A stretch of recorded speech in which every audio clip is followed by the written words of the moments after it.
Welcome to the Ave Podcast, and welcome to the Daredevil's Advocate, the season finale wrap-up of Daredevil Born Again. I'm joined, who's riding shotgun with me right now, my South Sharad family member, Kevin W. How you doing today, sir? K-Dub's checking in. Good to see you, my man. Thanks for having me. Yes, sir. No problem, man. Let's get right into it, man. Like, this is sorry, I got to do this. Spoiler alert, spoiler alert, spoiler alert, alert, alert, alert, alert. All right, there you go. It's done. If you're watching this and you haven't watched the episode yet, that's your fault. That's not my fault. That's a you problem. That's not a me problem. All right. So what were your thoughts on the season finale of Born Again? On a scale of 1 to 10, I would give it a 7. Okay. Being honest. It did reach it escalated as the episode went along, but I like where it's going. Obviously, did you stick around for the spoiler at the end? I did. Okay. So we obviously know that some things are about to go down in Red Hook for season 2, which is awesome. I think that it did a pretty good job in building up for next season. Number one. Mm-hmm. I do like the fact that, they're putting some pieces together, because obviously season 1 is full of a lot of missing pieces and reshoots and everything, but I like the direction that they're going in, at least. And they're making Punisher, obviously, who's a key character, they're making him a lot more present, a lot more integrated into everything. So I'm there for it. Yeah. Yeah, I thought it was entertaining, man. I mean, some of the cameos, and I'm sure we'll get into that a little bit later. I thought it was well done because it made sense with the storyline. I wasn't expecting Kingpin to have his I like to call it a human Thanos moment. Where you remember the Infinity War where he gets to ride out in the sunset with the victory. Before they got to Endgame. I didn't think he was going to have his Thanos moment.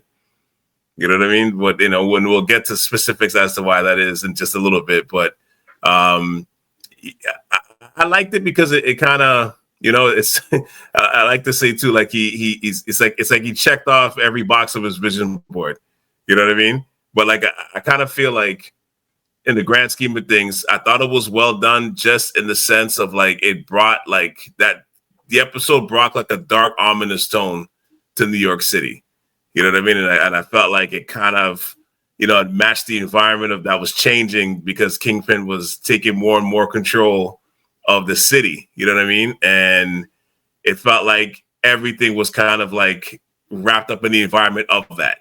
You know what I mean? It had like it's almost like a dark cloud feel over the episode because you knew like Kingpin was rising. As he rises, it gets darker. You know what I'm saying?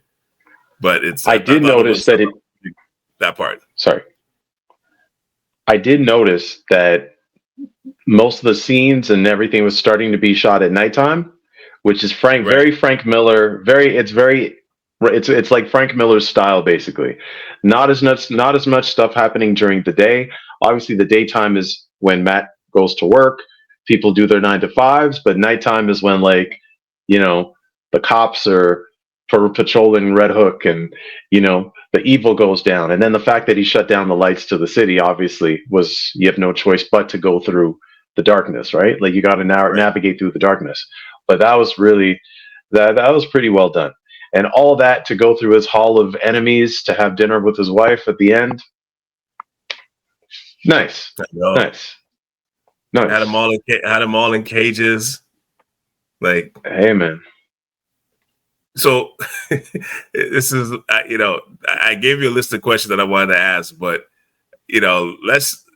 before we get to the one of the main questions, we'll get to Sheila. Why do you think Sheila's kept around? Season 1. Like they already got rid of Muse in the first like couple episodes, right? Which was a mistake, I think. He should have been able to get away rather than just like offing the character. It's only season 1, so obviously their plans. I have a feeling that she's not going to make it to the end credits of season 2.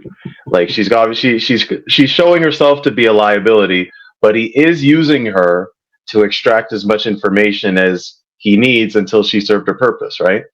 But then, we know who's going to take over as another loyal subject. It's like chess pieces, right? You know who you're going to sacrifice. But yeah, getting rid of they made the mistake of getting rid of Muse too early. He should have been able to get away, and then maybe introduce another character. I think they could have gone a little bit. They shouldn't have been so quick to get rid of like Muse and White Tiger, like with such finality. They're both like gunshots. They're done. Their characters they're gone. But she is in politics. It's a schemy game. Obviously, there's a lot of backstabbing, as can be expected. But if I were her, I would just tender my resignation and bounce. Go to Maine or something like that, Delaware, somewhere. Just get out of New York. I don't know why she's sticking around.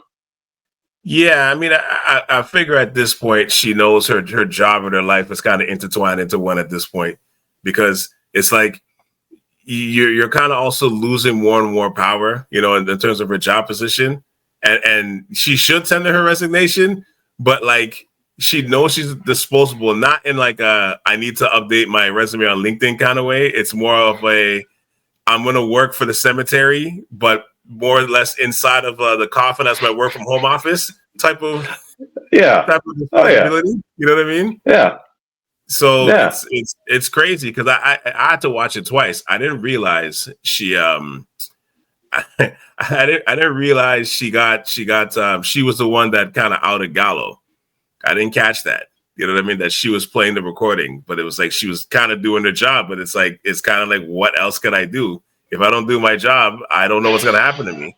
It's like she's fine. Like I feel like this episode is like she finally realized, like, oh man, like I heard the stories, but oh wow, this is coming true, and this is a lot scarier than I thought. So I better do what he says, even though I'm trying to oppose. I'm trying to guide him this certain way, but he seems like he's kind of taking the steering wheel right now, and I better put my seatbelt on.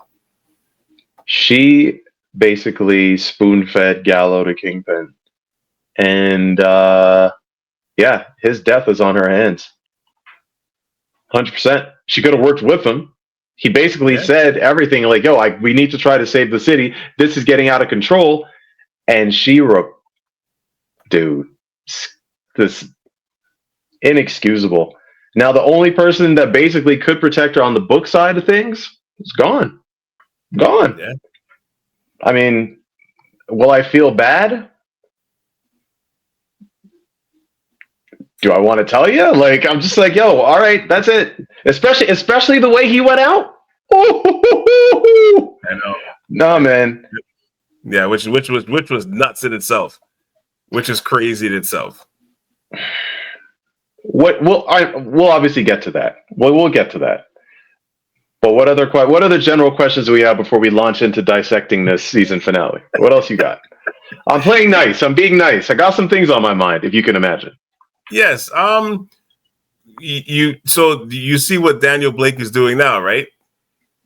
Oh yeah. Yeah. Well, I mean, yeah. Go ahead. Let me see where you think. What do you think he's doing? Like honestly, it's like I mean, at this stage, you mean it was you're kind of seeing it, but he seemed a little too gleeful to basically out the bank account numbers of some of the government officials. He seemed a little too eager to do that. So he's, like I said, he's riding with Kingpin and like I'm doing co-op and I'm trying to get my hours, but I really love the volunteer work that I'm doing here, so I can do this even if I don't get paid kind of way. Greatest internship ever, man. Whatever he's getting paid, it's not enough. But this guy's getting a crash course into how things get done. So he's turning into a power player, and he didn't confront them alone. Who was right over his shoulder? Yeah, Blake. Was it Buck? Sorry, not Buck. Sorry, Buck.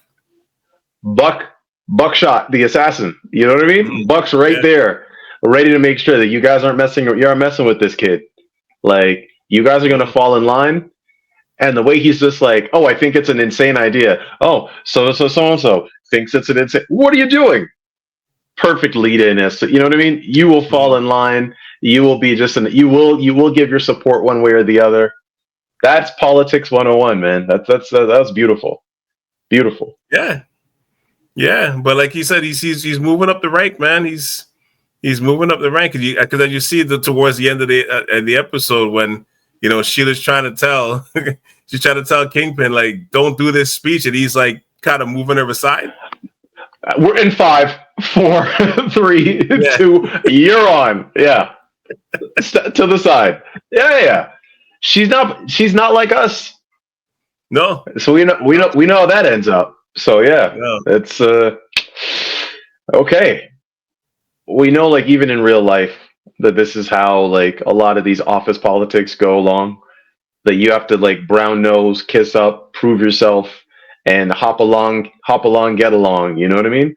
And there's no, like, stopping this train, basically. Like, she should have known from beforehand. It seems like she just walked in. It seemed like she was just, like, she didn't even know they were going live, but, like, everybody was there. And, like, look what her voice meant from the beginning to where he was taking her advice and her counsel to now he's just like, I'm good. I got what I need now. And he's just like, yeah, beat it. Yeah, I'll take it under. You've even seen the progression of where I'll take it under advisement. But he's not taking it under advisement. You know what I mean? He's going his own way now. Like, he has things the way he likes them. So, yeah. Smart. Let's get to the nitty gritty, man. What were your thoughts on Kingpin crushing Gallo's skull? You kind of knew as soon as he sat in the back of the SUV that it was a wrap. Yeah. Once Homeboy was just trying to get ahead, just whatever. It's like, and then you heard the door lock, and I'm like, he's dead. Now, why he chose to walk into that room with all those cops there, and you know what I mean? I mean, I've seen Dexter, I've seen Scarface, and I know that if the walls are made out of plastic lining, probably don't want to go in there. You probably want to go the opposite direction, especially since everyone's there waiting for you and there's no birthday cake. Nope. Leave. But, But how when you're surrounded by all the other cops? Dude, find a that is under the new order. Yeah. That scene, I think, was to make up for I think it was Disney Plus's attempt to show the graphic side of Kingpin the same way that Netflix did with the car door, right. At the by the water. That was well done. I mean, I didn't think it was going to go there where the jaw was, like, I didn't think it was going to be like that, but. And the brain? Very, whatever graphics and special effects that was, like, yeah. What I found interesting was all those people that were there, none of them were, like, they all kept a straight face. Nobody, like. Not all of them. You saw a couple. There was a brother I remember that was like, oh God, like you can see his face. It's the guy that drove, wasn't it? Wasn't it the guy that drove? No, it was another brother. I think the guy that drove was just basically like kind of kept his head down a little bit. Yeah, you'd think that some people would be like, I don't know. I was expecting more of a, come on, man. Somebody to step in and say, yo, you can't do this. We still cops. I think Gallo tried that, and we saw where that got Gallo. He got uninvited. Like, he got the worst, the worst. Yeah, that's a bad send off, man. And that was it. Like, I don't know why Gallo didn't think, like, why he was trying to do all that by himself. I always found that interesting. Like, he didn't think that he would need more people around him or a better, like, tighten up his security forces. That he's just going, like, blindly trusting the system to get him through. When his department's clearly corrupted. The man, you remember Deep Fried Handman? And, all the people that used to report to him are just, like, dismissing him, like, you know what I mean? But he found out. And on top of that, too, you got to think, at this stage, like, if you're going to move like that, you definitely want your own people in hand. You know what I mean? Like, you're seeing, like, a task force and stuff being made. You got to start, pulling some guys aside. Like, even if it's, like, on some Magnificent Seven type of shit, like, you got to know, like, there's something's coming. So, like, if you're gonna make these moves, like, you got to protect yourself. You know what I mean? So, but I think when you're working for a company or a job for that long, you kind of think like it's all family until it isn't. The New York Police Department? Yes, sir. That he was commissioner of. Yeah. And he knows they're corrupt already? And he's like, nah, I'll just go for a ride. Yeah. Oh, you're not my... Go ahead. I was going to say that's a sense of comfortability that he had, too. You know what I mean? I'm not saying it's right, but that's what I'm speaking to. He got too comfortable in that sense. Because that if you're going to make a move like that and you're seeing the things that are happening, you got to start moving like a ninja at that point. Yo, the Uber app is free to download. There's no way I'm hopping in that SUV. Oh, you're not my driver, Mario. Mm-hmm. No, let me just put on my seatbelt. And no, you get out of that car immediately. You bounce. You bounce. That door is being cracked. It's kind of like call for backup. Call for help. Yo, track me. I don't know where I'm going. Anyway, I do have some critiques, if you can imagine. But anyway. Yeah, honestly, it was probably one of the most craziest scenes I've seen from Daredevil, considering that Kingpin is not a supervillain or a superhero. I think the only times I've been that legitimately shocked during this Marvel era, this MCU era, I want to make sure I list this properly because I kind of wrote this down just so I wouldn't forget. Was Thor coming to Wakanda and hitting all those aliens with the axe in Infinity War? Thanos breaking free from the clutches of the rest of the Guardian of the Galaxy and Iron Man and throwing the moon at Iron Man and all of them, maybe like 10 minutes later into that movie. Let me see here. The introduction of Black Panther during the Civil War. Also, the fight between the two faction parties of the Avengers in Civil War, which happened maybe like an hour later into the movie. And Hulk running loose during the first Avengers movie. That's probably it. That's probably the list of your top shocking moments of like for Marvel, for that type of level of shock. Yo, I wasn't who the hell was expecting that to happen? Well, I was expecting something once you put him in because the Kingpin has done that in the books basically because he does he's a trained martial artist. Right. He has exceptional strength. He's not like the Blob, but it's not all fat. It's supposed to be an incredible amount of muscle. Mm-hmm. But to just I'm done with you and do it with his own bare hands. Yeah, that was something. That was something. Chopped him in the neck. Chopped him in the shoulders. And got rid of him like that. Shout out to his tailors and all those white suits that he seems to have. In his line of work, he really... Who's doing the dry cleaning for that? You tell me, man. You tell me. My man is obviously going to murder and he's wearing white. You know what I mean? He really thinks he's Teflon. Teflon, Calvin. I'm like, you know what I'm saying? I don't know, man. Is there a material for that? Is it sneaker spray material that he's putting on these suits? It's not getting dirty? You just got to rinse it off once and you can wear it again? Based off what we know? It's a straight collection of just all white suits. It's just, taking over one wall of the walk-in closet. I think it's a tax write-off, given that he's mayor. I think he's just... And I think at this point, his tailor's making them for him for free. You know what I mean? And just billing it to... Yeah. There's a fund for that. Don't worry. Yeah, I'm laughing because you said he pays taxes. Yeah. But honestly, it's one of those things where it's I watched it a couple of times. You would think I'd be grossed out, but I kind of watched it a couple of times or a few times because it was just I was more on the lines of did that just happen? Did I really just watch that? I know. And I actually watched it a couple of times. We're both that actually happened, and she watched it before me. She watched it the night before. I tried to watch it and I fell asleep. And then she watched it. And when I woke up in the morning, she was like, "Yeah, you're gonna want to watch this one before you start the day." She's like, "I'm not gonna say nothing else." And I'm just when I played it, I was like, "Oh wow!" I'm like, "Okay, I see what you're talking about." The sound effects and the moment was good.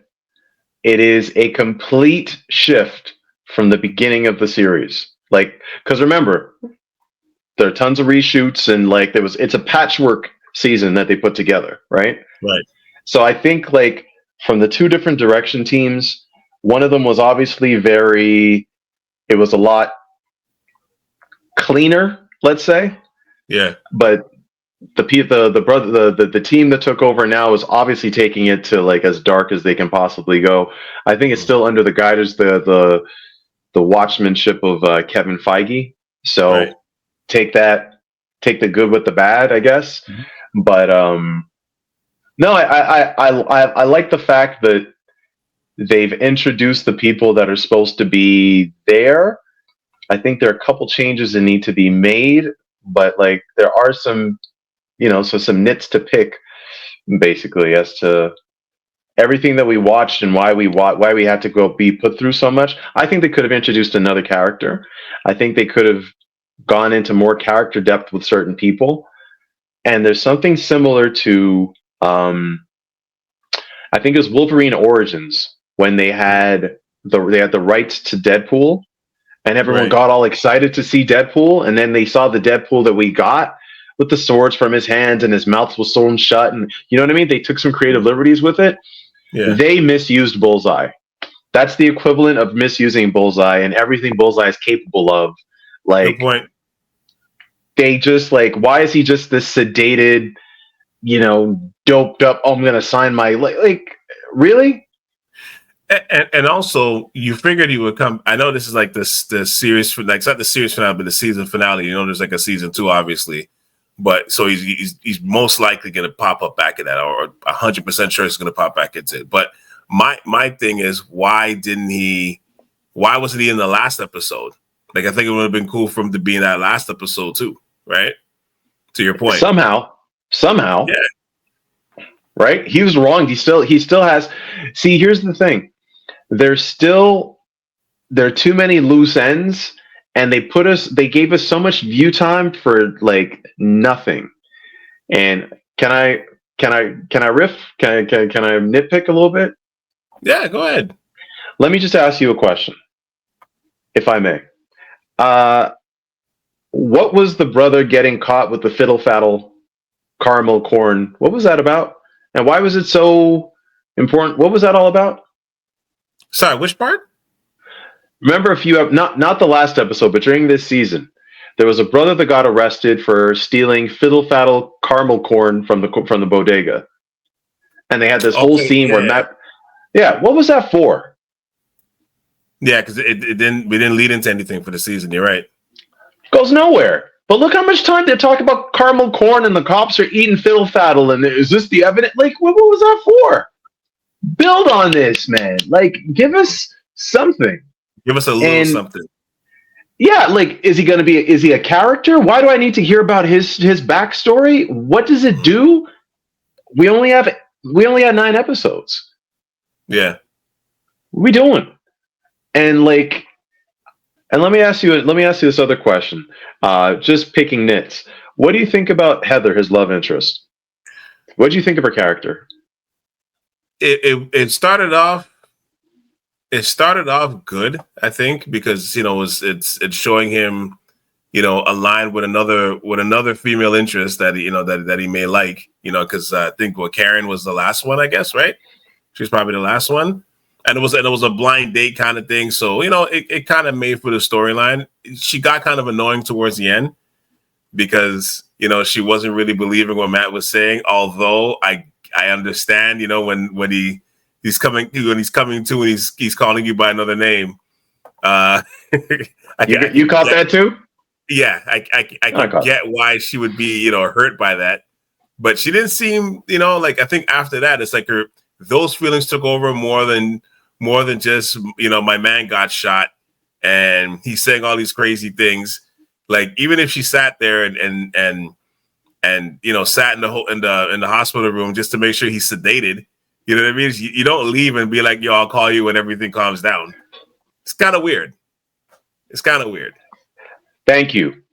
I've never seen such low, like, he has next to no support for this entire seat. Like, he has no anchor. Obviously, Foggy's gone. Karen showed up and then bounced out of episode, by episode 1, it came back for episode like 8 or something like that, like, or 9. She just like vanished and reappeared. And he's with Heather, and Heather's not that supportive. Daredevil clearly helped save her life because Muse was going to kill her.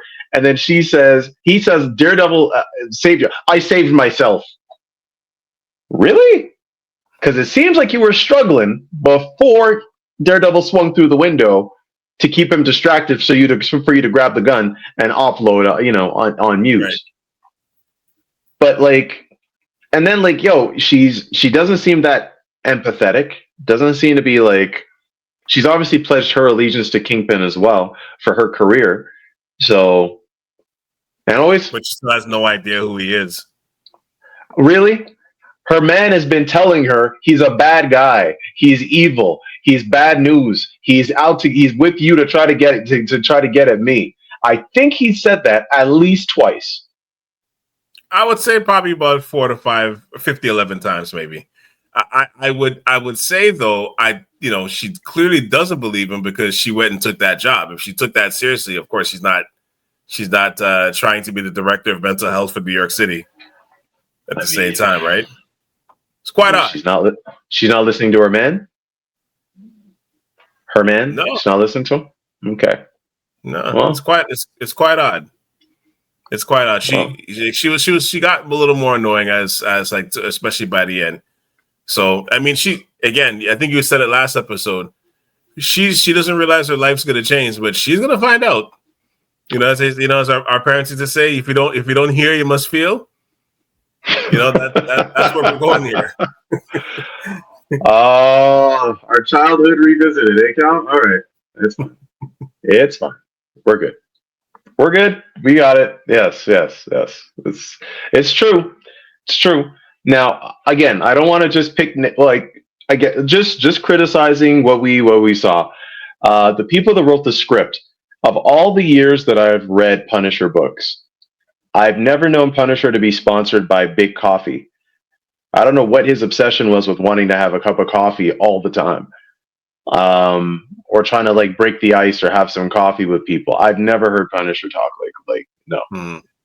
Punisher's family didn't get slaughtered, and then he's just like, "Can you get a good cup of coffee here? Last thing you can do is get him a cup of nothing here to make a cup of coffee." Come on, man. Come on.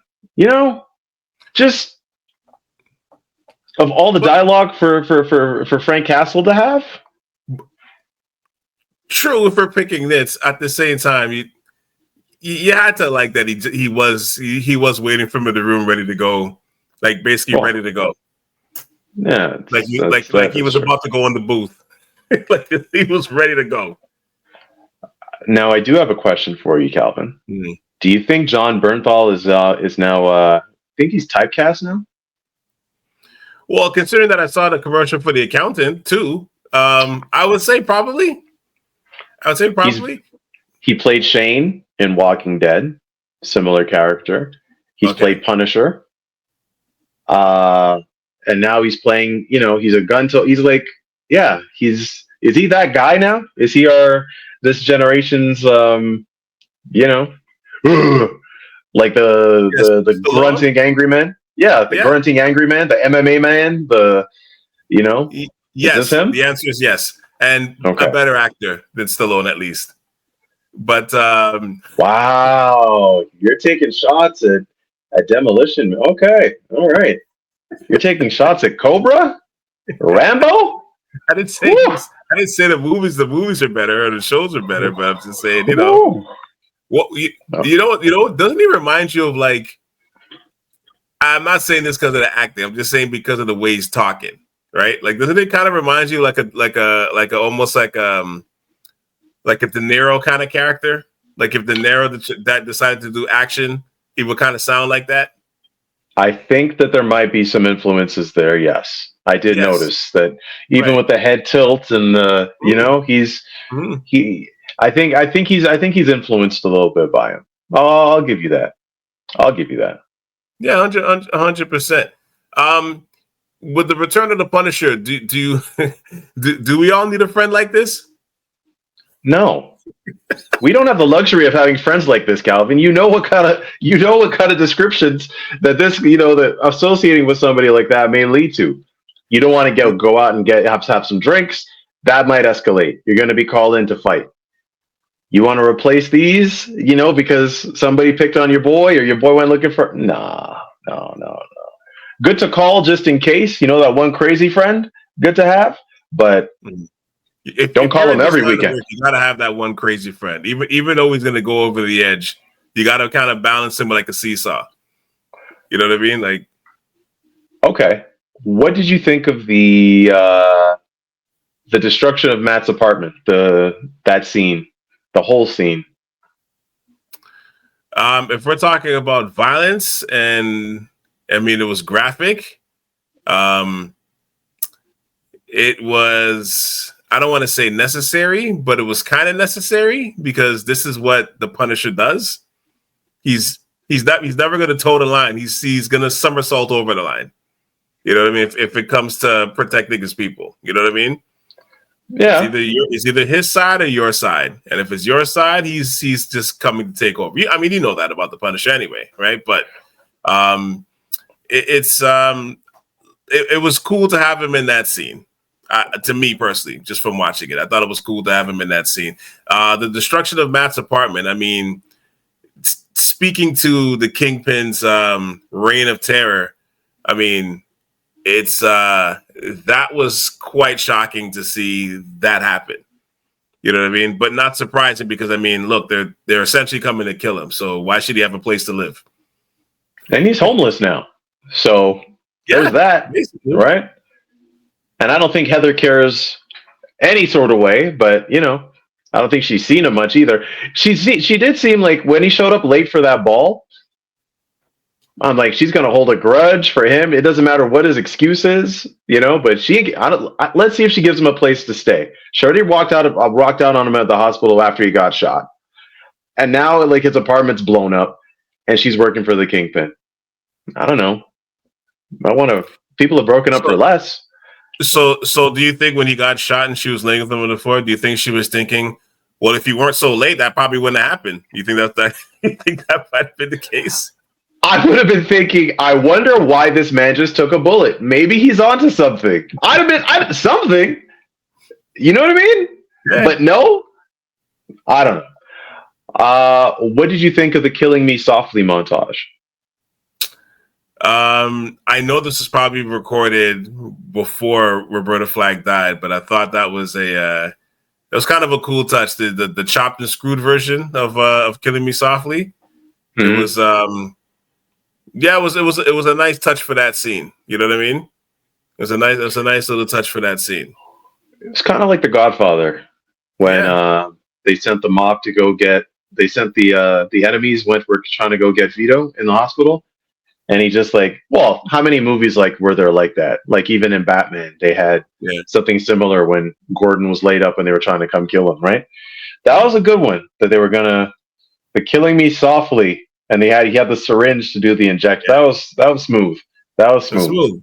Like I said, you would think it was a nod to Roberta Flack, but like I said, I think she just died recently. So unless they just shot that or added that scene in late, you know what I mean? I mean, which could have been possible, right? They could have just not reshot it, but they could have just edited and just add the music and change the music. Unless somebody did that, I don't think that was necessarily a nod to her. But if it was, then it was a great touch. And if it wasn't, it just kind of worked out that way. You know. Agreed. But with the Punisher, do you remember Mouse from Devil in a Blue Dress? You ever watch Devil in a Blue Dress? Oh man, you got to watch that, man.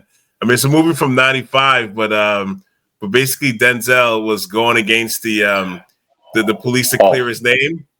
I've seen that years ago. Sorry. Yeah. Yes, and then he had his boy Mouse that he helped come in to kind of help him have his back, but he was kind of like the Punisher because he was always going a little over the line to the point where he had to basically send him back out of the country, just be like, hey, you know what? You're good. We're good. Thanks for coming. I got it from here. All right. You're a little too nuts. And that's what I mean, that kind of friend. If you're going in that line of business, that kind of friend you might want to have. Like I said, you can't rein him in, but it's you kind of got to try to balance them out. Think of the people not in a non-violent way, of course. But we've known some people in our lifetime where you kind of need to bring You try to want to bring that person just across, just like, hey, listen, what happened? Nothing. Who are you talking about, Calvin? Oh no, I'm not speaking. Come on, I'm not saying nothing particular, but I'm just saying like this. Okay. You have those type of people where sometimes it's like, you know, I know I've experienced that in my life where you had that one or two people where it's like, yeah, we're cool. I'll call you if something goes down, but we can't really hang together. You know what I mean? It's like going out with Logan. Life, but over there, you go over there. It's like going out with Logan, but you know that he has his Wolverine outfit, you know, underneath, just in case, ready to go, ready to pop off. Yeah, that was. I mean, I think that because Matt refuses to go to that level, or at least Daredevil refuses to go to that level, because Punisher gave him another speech up in the apartment. It's like, what, you're gonna protect this piece of shit too, kind of thing, you know, where he's talking about the guy that was, you know, basically affixed to the wall, the guy that shot White Tiger. It's like, what, you're gonna protect him too? And then he just shot the other guy instead. But it's like Matt refuses to go that way, and obviously that you have to respond to what the Kingpin's doing with your own level of violence, because justice, waiting for justice to do, justice has already been corrupted. It's even in the opening credits. You see like all the statuettes, the scales of justice are crumbling, liberty is crumbling, like it's all falling apart, and Matt still refuses to go to like that dark, you know, that to embrace the darkness, basically. Yeah. So good thing for the Punisher to be there and to, like, you know, give us a bit of the like, yeah, fight back kind of thing that we need. And I don't know about you, but what were your thoughts of him? You know, after he was basically tied up in the underground in the port with the task force, and they're like giving him props, like, "Yo, just come join us. We idolize you." And then that scene where he's basically like, "Listen, like, you guys want to be me? Like, you want to be me?" I thought that scene was interesting because it kind of speaks to that depth of, like, this guy lost his whole family. This is the steam he's been running on ever since. And low key kind of hates himself. He's not proud of this. Like, he probably want his family back and just be chilling in the mountains somewhere. He doesn't want to be doing this. But this, he doesn't want. He's not a hero. He's just like he's a vigilante out for justice, and he'll be killing corruption and criminals, basically people that, you know, are problems to the system. He's what Batman refuses to do. He's what Daredevil refuses to do. Because there's one way to stop this person from doing this. Forget reform. Just, you're gone. Right. You know? What did I think about it? I thought that when I heard them say non-lethal force, and first of all, like, there are a couple of holes in here. How did he get there, number one? They don't show, like, you know what I mean? I know they did say, like, okay, we're going to go, everyone fall back to the Red Hook headquarters kind of thing, when he picked it up on the walkie-talkie that he stole. Great touch, by the way. But it would have been good if they showed him, like, gearing up or something, or, like, showing a little bit more until how he shows up just walking through. They're like, oh, shoot, it's it's Castle. And then they yell out non-lethal force. But he was killing cops. Yeah. Like, he killed like 2 or 3, like, he killed a couple of them. He killed more than a couple. Right. But they're like non-lethal force. So obviously they wanted him alive. So that's probably part of Kingpin's plan. You know, don't kill him, keep him alive, and let me keep him in my hall of enemies kind of thing. Right. Right. It was a good scene. Him tied down and, like, you know, you don't know my pain kind of thing. That was pretty good too. I have a feeling what I would really like is if it came to a head between Frank and Kingpin's cop leader minion. I forget what his name is, but the guy that deep fried the guy's hand. I forget what his name is. Was it an Irish name or something? Oh, something. I forget what his name. Whatever. I remember. Yeah. Right. But I wish that they have, like, some sort of, like, an epic showdown to, like, you know, but that would be good. And him being beaten up and all of them taking shots on him and stuff like that, he's clearly not going anywhere. Like, all right. And he doesn't seem phased by it either. Like he has his out. He ain't getting rid of the Punisher. I forget what the swordsman or something. He's probably going to make it out too. But some of those other people, yeah, Punisher's at least. I'm not worried about Punisher. It's everybody else that's down there. Well, I mean, you see how that last credit, like basically how that ended, like the Easter eggs, like so. You know he's coming out of there, and I mean, well, he has to because there's going to be a new season of Daredevil. I mean, Daredevil Punisher. So you obviously know that's coming. You obviously know that's coming out of the pipeline. But final thoughts on the show, but more importantly, final thoughts on Daredevil as well. I like the speech at the end.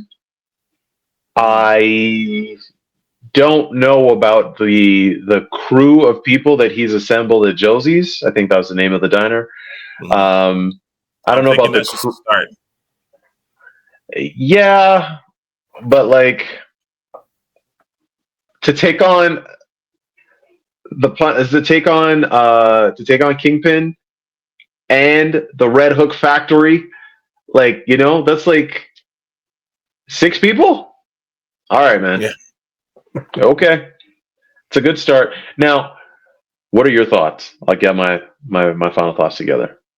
I thought he settled. Yeah, I thought he kind of settled it nicely. You know, back into the alter ego role, and to not to revert back to that Roberta Flack scene, but just being able to kind of showcase his superhero skills, like his heightened senses, and hearing Buck coming down the hallway of the hospital. You know what I mean? Like I said again, with the perverted, chopped and screwed, "Killing Me Softly" track remix or whatever you want to call it. I thought that was a nice touch to kind of bring it back whole, and the monologue was cool. But you know, he does obviously he has to gear it back up and kind of collect somebody. You're kind of hoping he goes back and gets some of the other defenders, which is funny because. When Gallo was going into the truck, I thought it was Luke Cage. He did say because his name was Luke. I know. Yeah. So when I saw him, I was like, "Oh shoot, Luke Cage is on the scene." And then I realized I'm like, "Oh shoot, that's not Luke Cage." But if Marvel was smart, they would bring at least. I'm not saying bring them all back, but they would bring at least one of those guys back. Luke Cage, like one of them, yeah. Iron Fist did not test well. The most popular. Sorry. Because Iron Fist did not test well. It did not do well. That was Luke Cage I think Luke Cage was pretty good, and I think he could use the work, but I think if they write him into a good script, and he is part of like that part of the New York element.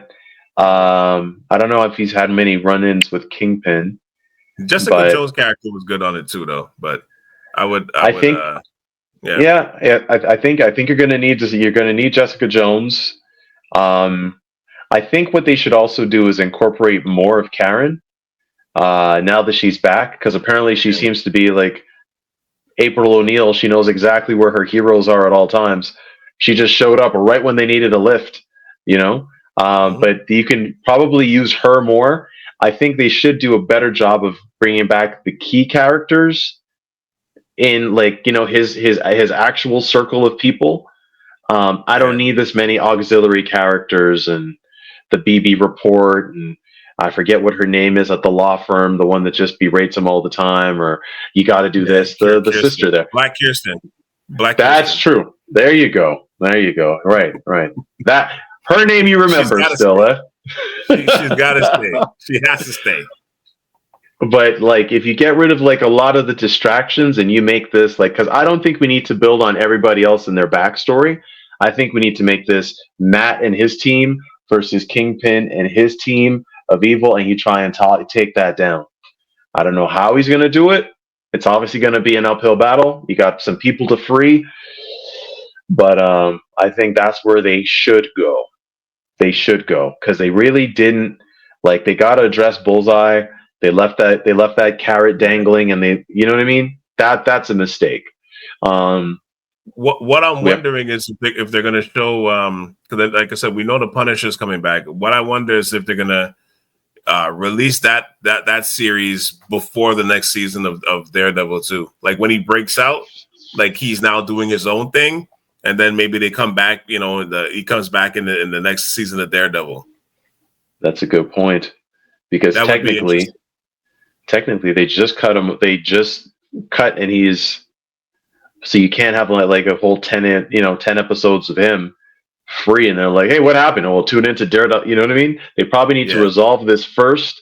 He does what he has to do in a couple episodes, and then he's like, you good? And then he leaves and goes out off, and then they can start his series if they were right about the continuity of everything. I mean, in this episode, I think there was a bit of an issue that Matt got shot and released and then sent home same night. Well, he left. He didn't get sent home. He left. Right, but same night, and then he's back fighting, and he doesn't he was. Yeah, there's no healing process. He's not Wolverine. Yeah, like he has super hearing. He doesn't have super healing. Like it should probably still hurt if you're jumping out of buildings and explosions and you're fighting cops. Like shouldn't there be some sort of him always addressing, or did he ever or did he just keep acting through it? Did you notice that? I do, and there's two ways you can think about it. You could think about it of like, yeah, you're right. Those points are all valid. The other factor of it is, I mean, it is a superhero movie, so it's like, or it's not a movie, but a series, it's a superhero series. So sometimes you just got to kind of go with it, like we did with Rambo and Commando and all those movies back in the day, right? Another Stallone shot. Oh, Calvin. Goodness gracious. You wait till the man's 82 years old in order to start thinking, okay, good. Or start swinging like Cuba Gooding Jr.? Yeah. I'll go with me being right for 500, that he should have actually played into it. Nurse, fake been injured, struggling to breathe. Karen has to help him. You know what I mean? Something along the line to remind me that, you just got shot. Yeah. And apparently you left the hospital in a full gurney and took yourself home as a blind man. Mm-hmm. No one helped you? New York? All right. Some of those things. Yeah. So, I mean, in the grand scheme of things, yeah, at the end of the day, you could tighten up certain things with this final episode. But with that said, I did think, and I'm not saying this just because I'm a big fan of the show, but like it was, I think it would have been tough to top what happened in episode 8, episode 7 and 8.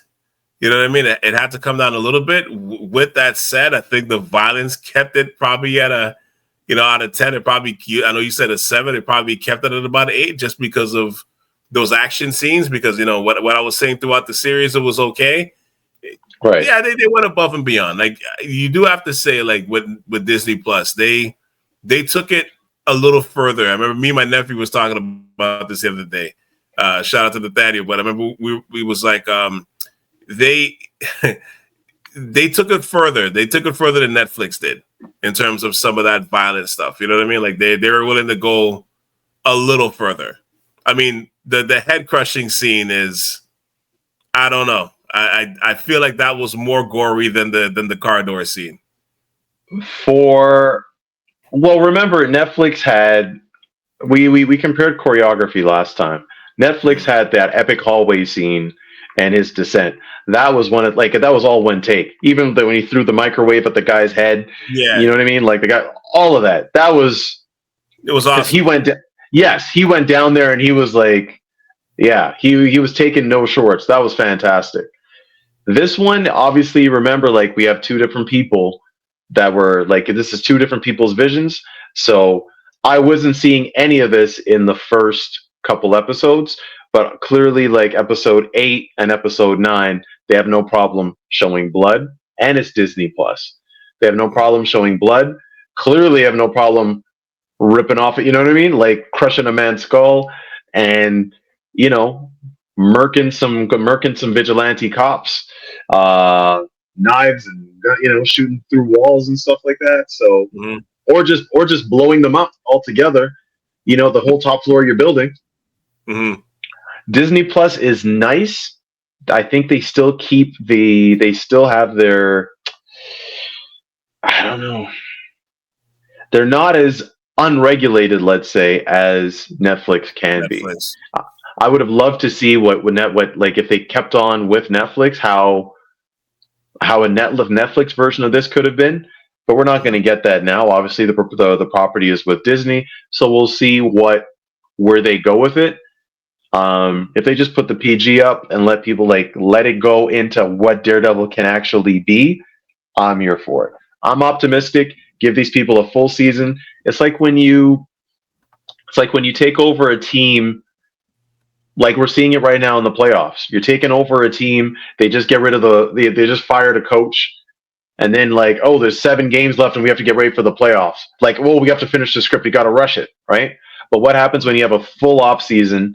You have a full training camp, and you have full time to put your thoughts together, and build your vision the way that you want it to.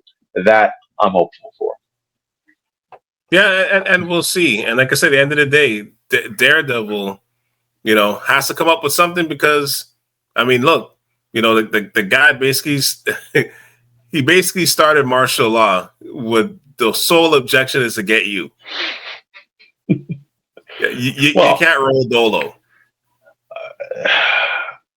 I mean, is Cherry and Karen and 3 cops gonna do it too? And the bartender? You're gonna need some people. I would think those ones are that they're working more behind the scenes. They say sometimes when you're in a fight, it's like in a long-term fight, it can't just be a situation where everybody's fighting. There's got to be some people who are doing things behind the scenes. I feel like those characters are like the foundation of that.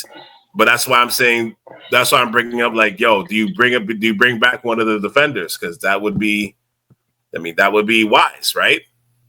You could. That would be wise. Somebody that's on the front line. You can't expect Karen and Cherry to be those people. I don't think you can bring back some. I think you're going to probably have to bring them all back. Now, it does give you a chance to rewrite history and probably right some of the wrongs that they did with Iron Fist.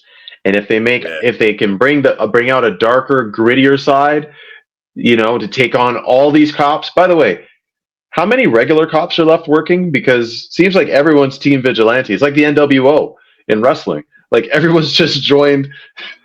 You know what I mean? Who's left on the roster? Who's left?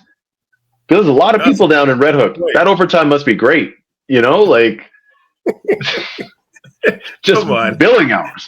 They're not getting paid overtime. What are you talking about here? Stop it. Of course. Regular salary, not 1 extra hour. Yeah. But you'd have to bring them all back. But if you can write a darker side for these characters, it all depends on the vision and the director that they get. But some of these characters have had some pretty gritty storylines, so why not bring them back and see if you can make something have a bit more oomph to it. Yeah.